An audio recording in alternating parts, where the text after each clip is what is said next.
இயேசு கிறிஸ்துவின் இன்ப இனிய நாமத்தில் வாழ்த்துகிறோம்.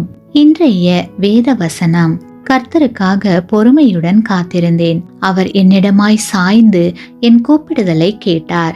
பயங்கரமான குழியிலும் உளையான சேற்றிலும் இருந்து என்னை தூக்கி எடுத்து என் கால்களை கன்மலையின் மேல் நிறுத்தி என் அடிகளை உறுதிப்படுத்தி நமது தேவனை துதிக்கும் புது பாட்டை அவர் என் வாயிலே கொடுத்தார். சங்கீதம் 40:1-3 வசனங்கள். Today's Bible verse: I waited patiently for the Lord, and He inclined to me and heard my cry. He also brought me up out of a horrible pit, out of the miry clay, and set my feet upon a rock, and established my steps.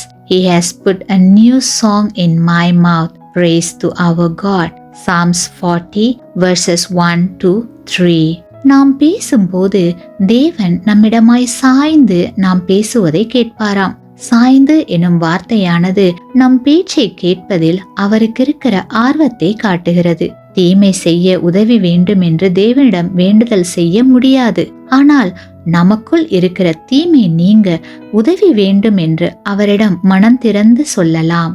நாம் சில காரியங்களை நம் நெருங்கின நண்பர்களிடம் கூட பகிர்ந்து கொள்ள முடியாது. அப்படிப்பட்டவைகளை நாம் தேவனிடம் பகிர்ந்து கொள்ளலாம். நம் ரகசிய பயங்கள், மறைந்திருக்கும் நோக்கங்கள், ஒளிந்திருக்கும் வெறுப்புகள் போன்ற அனைத்தையும் தேவனிடம் சொல்லலாம். நாம் அவரிடம் பேசும்போது அவரும் நம்மிடம் பேசுவார். நாம் என்ன செய்ய வேண்டும் என்பதை பற்றி நமக்கு சொல்லித் தருவார். ஆகையால் எனக்கு அன்பானவர்களே, தேவனிடத்தில் உங்களுடைய மனதை திறந்து பேசி அவர் கூறும் ஆலோசனைகளை கேட்டு தேவ ஆசீர்வாதத்தை பெற்றுக் கொள்ளுங்கள். ஆமேன்.